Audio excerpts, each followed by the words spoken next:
Bonjour à tous et merci d'être aussi nombreux à suivre ce direct Enjoy Space TV pour le décollage du rover Curiosity vers la planète Mars. Je vous rappelle que enjoyspace.com est le site d'actualité de la Cité de l'Espace à Toulouse, le grand parc de l'aventure spatiale que je vous conseille de visiter. Il y a une maquette taille réelle d'Ariane 5 qu'on voit ici au centre de cette photo, mais aussi une authentique station Mir. Je dis authentique parce que ce n'est pas une simple maquette, ce sont des modules qui ont été construits pour tester la station Mir au sol avant d'en envoyer d'autres dans l'espace ou pour l'entraînement des cosmonautes. Il y a bien d'autres éléments historiques. Il y a une véritable pierre lunaire ramenée par les astronautes d'Apollo 15. Il y a une grande salle IMAX avec un film extraordinaire. En ce moment, c'est Hubble 3D qui vous permet donc de quasiment participer à une mission de navette spatiale. Et plus exactement, c'est le cœur de ce film Hubble 3D, la dernière mission d'entretien du télescope spatial STS-125. Mais on va revenir surtout à ce qui nous occupe aujourd'hui, à savoir le lancement de Curiosity, le nouveau rover martien de la NASA. Ce sera le 4e engin mobile envoyé par l'Amérique sur Mars. Le premier était une toute petite boîte à chaussures équipée de roues, c'était le rover Sojourner, puis il y a eu Spirit et Opportunity qui sont depuis plus de 7 ans. Bon, Spirit a terminé sa carrière maintenant, mais on ne peut rien lui reprocher. Il l'a fini alors qu'il avait une garantie entre guillemets de 90 jours. Il a largement outrepassé son design ingénierial de vie. Opportunity, lui, continue à fonctionner. Il est arrivé au bord du cratère Endeavour, qui est un cratère assez grand, et les scientifiques espèrent apprendre beaucoup de choses sur Mars. Néanmoins, l'exploration de Mars continue avec un nouveau rover qui s'appelle Curiosity, la curiosité. Son nom de mission complet, c'est MSL, Mars Science Laboratory, c'est-à-dire le laboratoire scientifique sur Mars. Et en effet, vous allez voir qu'il est beaucoup plus gros que ses prédécesseurs. Regardez cette image. Au centre, le tout petit rover Sojourner, vous voyez, une grosse boîte à chaussures, on va être gentil, on va dire l'équivalent d'une boîte pour des belles bottes. À gauche, un Spirit ou Opportunity, puisque ce sont deux jumeaux. Et à droite, cet énorme engin de 900 kg. Le rover Curiosity, là, pour vous donner l'idée, la taille d'une petite voiture citadine, carrément. C'est un immense engin qui contient 10 instruments scientifiques, dont 2 conçus par la France, avec l'appui de l'Agence spatiale française, le CNES, Centre national d'études spatiales. Nous reviendrons tout cela là-dessus en détail après le décollage.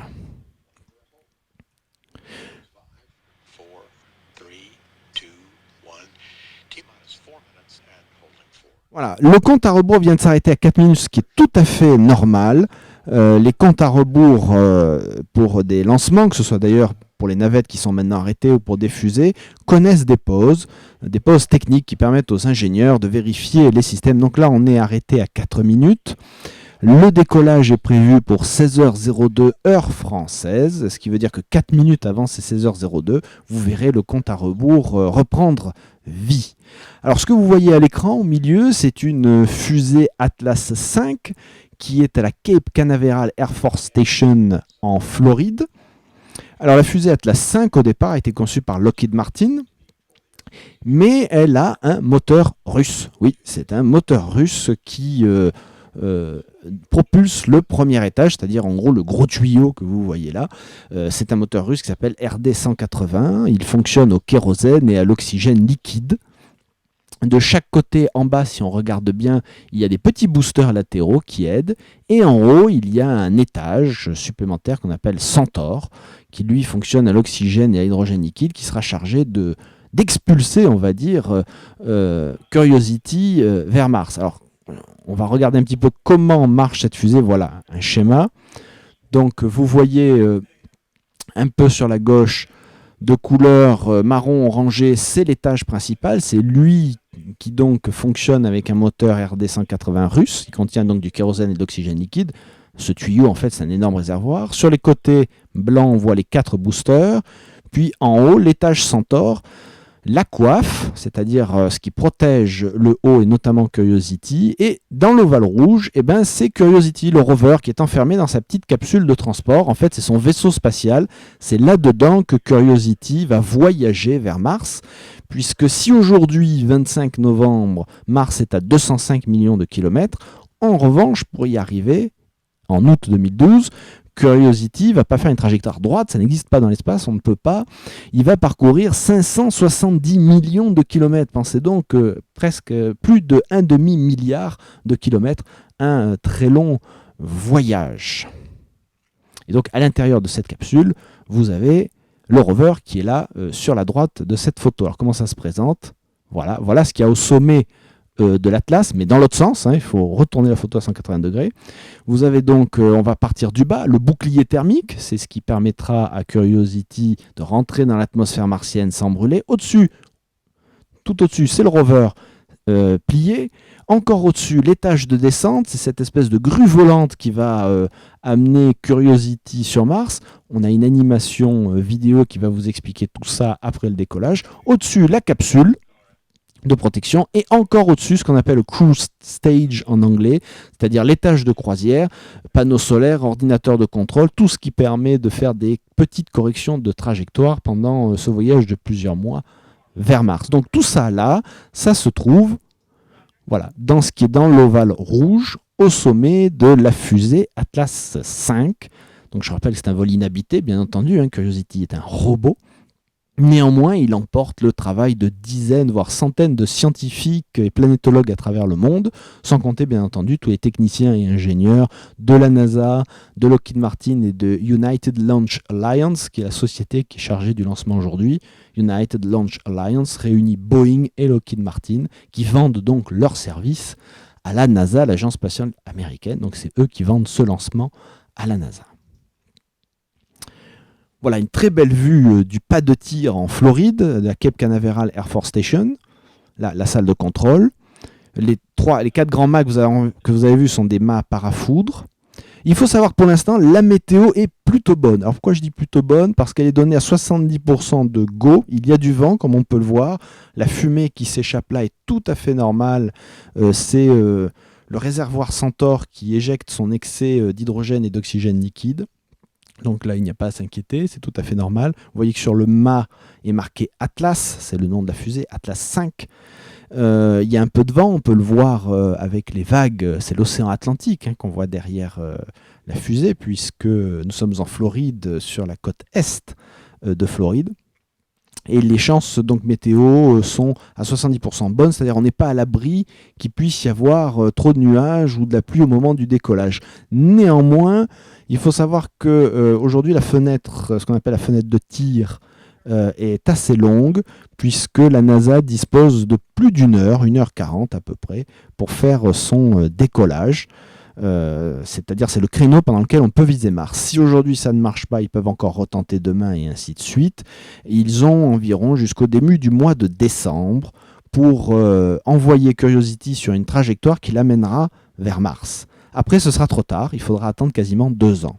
Alors, il faut savoir que la mission Curiosity devait en théorie partir il y a 2 ans, puisqu'il y a tous les 2 ans environ, la Terre et Mars sont dans des positions respectives qui font que c'est le voyage le plus économe, on va dire ça comme ça, pour aller vers Mars.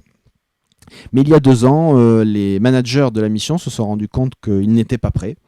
Et donc, ils ont préféré attendre 2 ans de plus pour peaufiner le rover, faire tous les tests qui restaient à faire, et ainsi être fin prêt pour cette grande mission, puisqu'on passe une étape. Rendez-vous compte que Curiosity emmène 70 kilos d'instruments scientifiques. C'est énorme. À titre de comparaison, un Spirit ou un Opportunity, c'est 7 à 8 kilos d'instruments scientifiques. Là, il y en a 10 fois plus. Donc, véritablement, de grands espoirs pour cette mission, puisque Curiosity va tester ce qu'on appelle l'habitabilité de Mars. Alors, c'est une notion un peu curieuse, l'habitabilité de Mars. Ça veut dire qu'on ne cherche pas la vie frontalement, parce qu'on s'est rendu compte avec les missions Viking dans les années 70 que finalement c'était assez difficile de chercher la vie. Quelle expérience, comment la caractériser, c'est pas évident du tout. Donc là, on cherche à savoir si Mars, dans le passé, a eu des conditions favorables à l'émergence de la vie. Ça peut en apprendre sur nous, sur la Terre, sur les conditions qui régnaient aussi sur Terre. Et aussi, c'est la grande question, c'est sommes-nous les seuls êtres vivants de l'univers? Pour l'instant, la réponse par défaut, et je dis bien par défaut, est oui, nous sommes les seuls que nous connaissions. Mais ce n'est pas parce que nous n'avons pas connaissance d'une chose qu'elle n'existe pas. Et si Curiosity donne oui à la réponse Mars a pu abriter des conditions favorables à la vie, alors on pourra se dire les conditions d'émergence du vivant dans l'univers sont beaucoup plus répandues que ce qu'on pensait. Et en l'occurrence, elles seraient tout simplement multipliées par 2, puisqu'on aurait l'exemple de la Terre et l'exemple de Mars. Donc une mission extrêmement importante et très ambitieuse. 2,5 milliards de dollars ont été investis dans cette mission.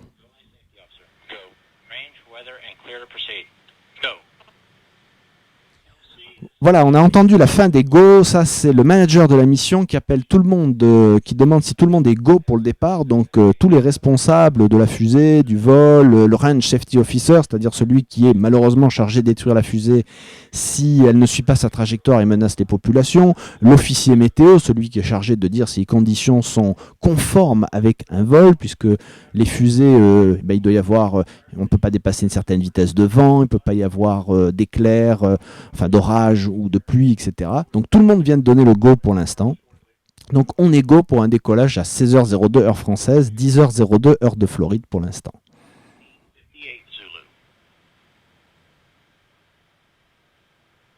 Donc une mission, alors quand je vous disais 2,5 milliards de dollars, il faut être prudent, il ne faut pas se dire comment on envoie 2,5 milliards de dollars dans l'espace. N'imaginez pas qu'on a rempli la coiffe de cette fusée avec 2,5 milliards de dollars en petites coupures.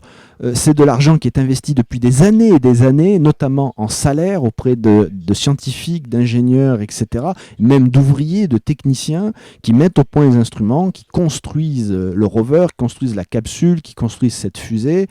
Et c'est aussi l'argent qu'il faut pour mener la mission, c'est-à-dire qu'il y a l'argent pour surveiller le rover pendant 2 ans et interpréter les données scientifiques qu'il va nous donner. Donc, c'est pas 2,8 milliards comme ça pour que ça parte aujourd'hui, c'est 2,8 milliards investis sur, on va dire, plusieurs années, presque 10 ans. Donc, une mission spatiale qui est certes très ambitieuse, un budget important pour une mission planétaire, mais un budget lissé sur des années et donc tout à fait raisonnable. Je rappellerai par exemple que les États-Unis, qui sont le pays qui dépense le plus en matière spatiale, la NASA à elle seule a un budget d'environ 18 milliards de dollars. Et ça représente, parce que vous savez qu'on parle beaucoup de la dette américaine en ce moment, eh bien ce budget de 18 milliards de dollars qui comprend les vols habités, les sondes, des recherches aéronautiques, les frais de personnel, leur retraite, etc. Eh bien, tout ça, c'est moins de 1%, je dis bien moins de 1% du budget de l'État fédéral américain. N'oubliez pas que ce n'est pas le seul budget. Aux États-Unis, il y a aussi les budgets de chaque État, Californie, Floride, Nebraska, etc. Donc c'est moins de 1% du budget de l'État américain. Et la mission on va voir bientôt décoller, la mission Curiosity, est une toute petite partie de ce budget. Donc la vue générale du pas de tir de la Cape Canaveral Air Force Station, on voit très bien les 4 mâts parafoudres qui encadrent la base de lancement. C'est une sécurité puisqu'on amène la fusée un petit peu avant son départ et si jamais il fait mauvais, ces mâts sont chargés d'intercepter toute foudre qui tomberait parce que l'État de Floride, est l'État où il y a le plus d'impact de foudre aux États-Unis. Il détient ce record-là. Bien qu'il s'appelle le Sunshine State, c'est-à-dire l'État du soleil qui brille, c'est aussi l'État où il y a le plus de coups de foudre. Pas de coups de foudre, pardon, le plus d'impact de foudre. Et c'est pour cela qu'il faut des paratonnerres pour protéger la base de lancement. Alors je rappelle que vous pouvez poser, si vous le souhaitez, des questions. Vous utilisez la rubrique Contact du site Enjoy Space, ou alors vous allez sur le blog du forum de la conquête spatiale. D'ailleurs, j'ai une question de Stan sur le forum de la conquête spatiale. Bonjour, Curiosity sera-t-il capable de nous envoyer des vidéos en haute définition de la planète Mars? Alors, à la fois oui et à la fois non. Curiosity est équipé pour faire des images haute résolution. Euh, Cet auditeur fait sans doute allusion au projet de James Cameron, oui, le cinéaste d'Avatar, hein, la célèbre saga de science-fiction qui a eu tant de succès au cinéma. James Cameron faisait partie de l'équipe scientifique des mast cam, c'est-à-dire les caméras qui sont placées sur la tête de Curiosity. Je vais interrompre le direct NASA TV 30 secondes. Voilà, à droite, vous voyez, c'est ce qui est en haut, là où il y a le point rouge, ça c'est le laser, mais juste en dessous de ça, il y a 2 caméras. Et donc ça, ce sont les yeux de Curiosity. Et James Cameron a défendu l'idée de leur donner une capacité vidéo et 3D, et oui, déjà à l'époque il pensait à la 3D, pour faire des sortes de vidéos 3D haute définition de Mars. Malheureusement, il n'y a pas eu le budget ni le temps de le développer, donc en fait les 2 caméras ont chacune une focale différente. En gros, il y en a une qui est un téléobjectif fixe et l'autre qui est un grand angle, donc on ne pourra pas faire de la vidéo haute définition. En revanche, on aura des images haute définition, et notamment sans doute ce qu'on appelle des panoramas, c'est-à-dire en assemblant plusieurs photos, le mât, la tête que vous avez vue peut bouger de droite à gauche et de haut en bas, et on pourra faire des panoramiques en collant les photos les unes contre les autres, et là on aura des résolutions absolument extraordinaires. On peut atteindre des panoramas de dizaines de milliers de pixels, et on pourra faire des animations dans ces panoramas, mais pas de vidéo haute définition en temps réel de Mars, en revanche.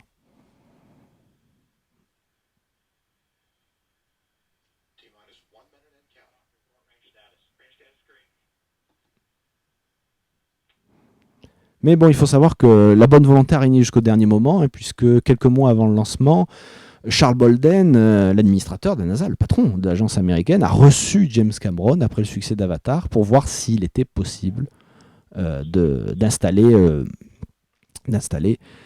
la caméra façon de James Cameron pour faire des vidéos haute définition, mais malheureusement, c'était trop serré comme planning. Donc on est à moins de 30 secondes du décollage. Pour l'instant, tout est vert. Alors, il faut savoir que au décollage, donc cette fusée qui emporte Curiosity, ce rover automatique vers Mars, elle pèse plus de 500 tonnes, 531 tonnes au total au décollage. Attention. 3, 2, 1. Allumage. Et décollage de l'Atlas 5 qui emporte Curiosity vers Mars. Voilà, le panache de fumée vient essentiellement des boosters, les petits accélérateurs latéraux qui vont fonctionner pendant 90 secondes pour donner une poussée supplémentaire. La fusée traverse les nuages. Donc les petites fusées latérales vont fonctionner 1 minute 30 à peu près, puis elles vont être larguées. Si les nuages ne gênent pas la vision, on devrait le voir.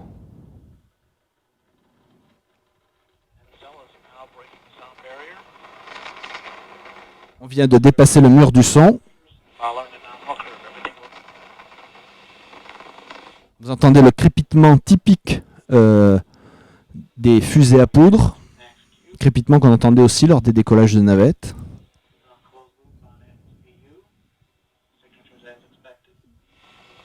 Pour l'instant, tous les paramètres sont nominaux.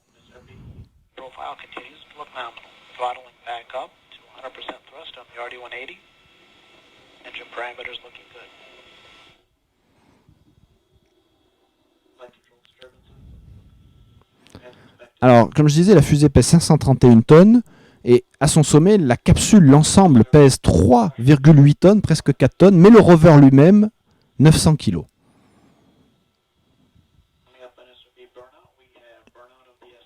Alors ça y est, les fusées latérales ont fini leur travail, elles vont bientôt être éjectées. On devrait avoir une très très belle vue de cette éjection puisque là on voit que la vidéo est claire.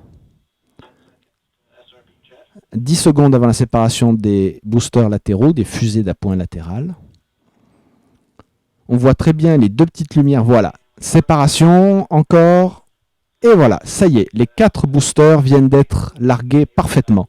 Alors je vous disais que l'Atlas 5 avait un seul moteur RD 180, mais vous voyez distinctement 2 lumières. Donc vous dites peut-être, ah, il y a 2 moteurs, il n'y en a pas un. Ben non, en fait, c'est un seul moteur, mais qui a 2 tuyères. C'est une architecture russe qui a fait ses preuves jusqu'à maintenant. Donc ces 2 tuyères, en fait, il y a un seul moteur véritablement. C'est considéré comme un seul moteur. Mais c'est pour ça qu'on voit 2 petits points lumineux. Alors, la fusée vole en version dite 541. Qu'est-ce que ça veut dire ? 5 parce que la coiffe, la capsule qui recouvre Curiosity au sommet fait 5 mètres de diamètre. 4 parce qu'il y a 4 boosters latéraux, les 4 petites fusées latérales qui viennent d'être larguées. Et 1 parce qu'il y a un étage Centaure avec un seul moteur. Ça, c'est un moteur américain, le RL10, si j'ai bonne mémoire. Et ce moteur-là fonctionne à l'oxygène et à l'hydrogène liquide. Très belle vue d'une caméra embarquée. Et là, on revient à une vue depuis le sol. Donc pour l'instant, vol nominal.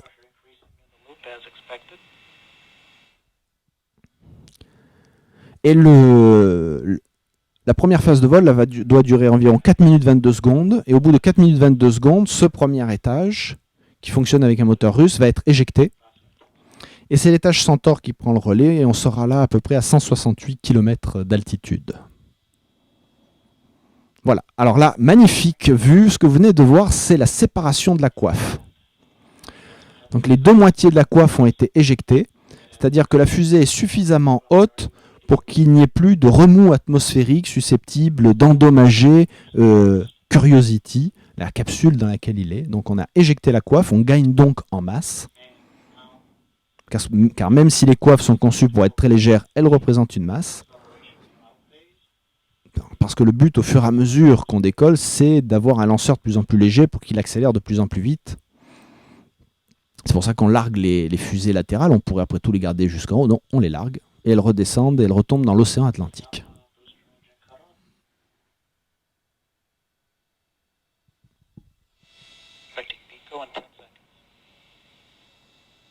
Le commentateur NASA annonce la coupure du moteur principal prochainement et on verra la séparation et l'étage Centaure qui va donc prendre le relais. Voilà. Et séparation de l'étage Centaure. Alors c'est une phase délicate. L'étage Centaure doit fonctionner pendant 7 minutes. Voilà, regardez. On le voit très bien qui s'éloigne. Voilà.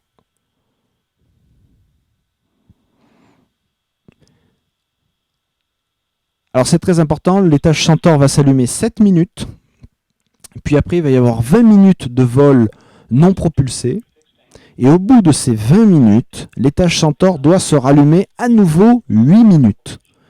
Et c'est au bout de ces 8 minutes qu'on saura si Curiosity est vraiment en route vers Mars. Alors vous voyez, ce schéma est très intéressant, ce schéma de la NASA, qui est fait à partir de véritables données télémétriques. Si vous regardez en haut de l'écran, il y a écrit status Live TLM Data. TLM, c'est pour télémétrique. Donc, ce sont des données envoyées en temps réel par la fusée et Curiosity en quelque sorte, l'avionique de bord.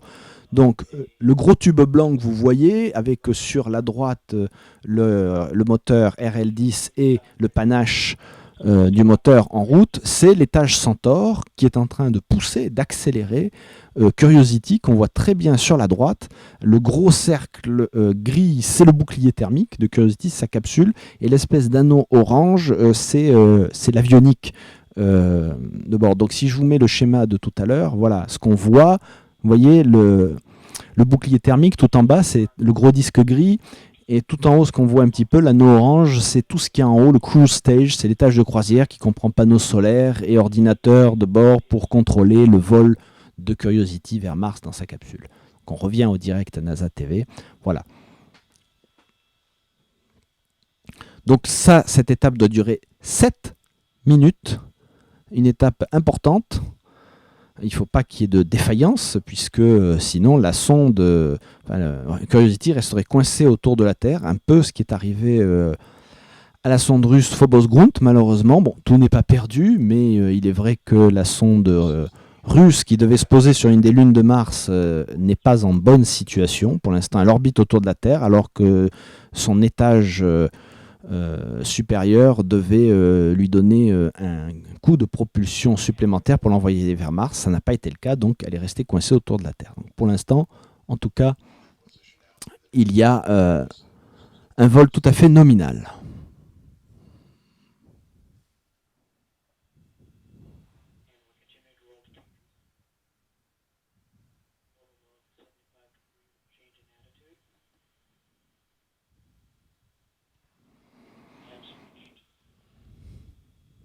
Alors je rappelle que ce ne sont pas là des vues réelles, hein, ce sont des vues informatiques générées par un programme, mais générées par un programme qui reçoit des données en revanche réelles envoyées par la fusée et l'étage de croisière de Curiosity. On a vu à un moment un petit loss of data, c'est-à-dire une perte de données, c'est normal. Il faut savoir que là, la fusée tourne autour de la Terre, donc il faut changer de station de réception pour continuer à recevoir les données de cet étage Centaure qui est en train de propulser Curiosity dans sa capsule de transport vers Mars.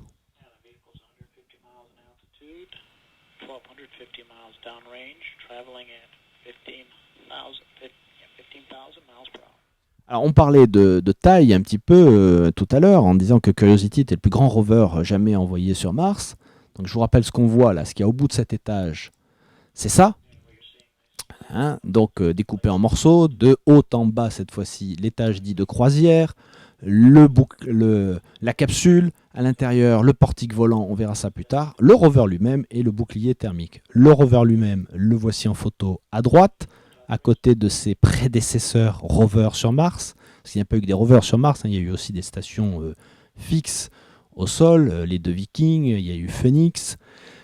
La taille c'est quoi? Ben voilà, la taille c'est ça. Voilà une image en ombre chinoise, très informative, qui montre la taille de Curiosity à côté d'un homme.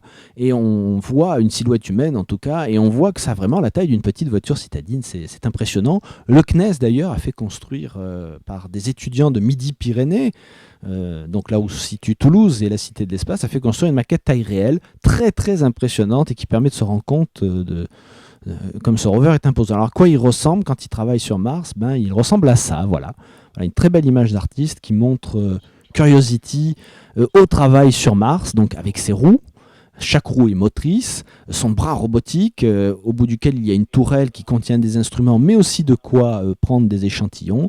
Et ce fameux mât avec sa caméra et sa ChemCam, sa Chemical Camera, ce laser capable d'analyser à distance les roches martiennes. Alors justement, ce que je vous propose, c'est d'écouter Sylvestre Maurice, qui est le responsable français de l'instrument ChemCam, nous expliquer à quoi sert la ChemCam. C'est un extrait d'un reportage que vous pouvez voir sur Enjoy Space TV à propos de la participation française à Curiosity. On écoute Sylvestre Maurice qui nous présente la ChemCam, un rayon laser français sur Mars.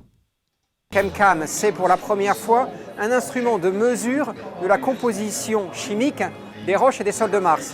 Donc l'idée, c'est de prendre un laser de puissance, on le place ici en haut, on va concentrer la lumière le plus possible sur ce télescope et envoyer le faisceau laser jusqu'à une roche, un caillou, du sol, quelque chose d'intéressant sur Mars, 7 mètres de distance. On va chauffer le plasma si fort que ça va faire une lumière, une petite lumière à 10 000 degrés. Eh bien, on regarde cette lumière par le même télescope, on en fait l'analyse de cette lumière et ça va nous donner la composition. Combien il y a de calcium, combien il y a d'aluminium, de fer, voire de barium. Et avec ça, on peut remonter à l'origine de la roche et à son évolution. Est-ce que ça vient d'un volcan? Est-ce que ça vient plutôt du manteau?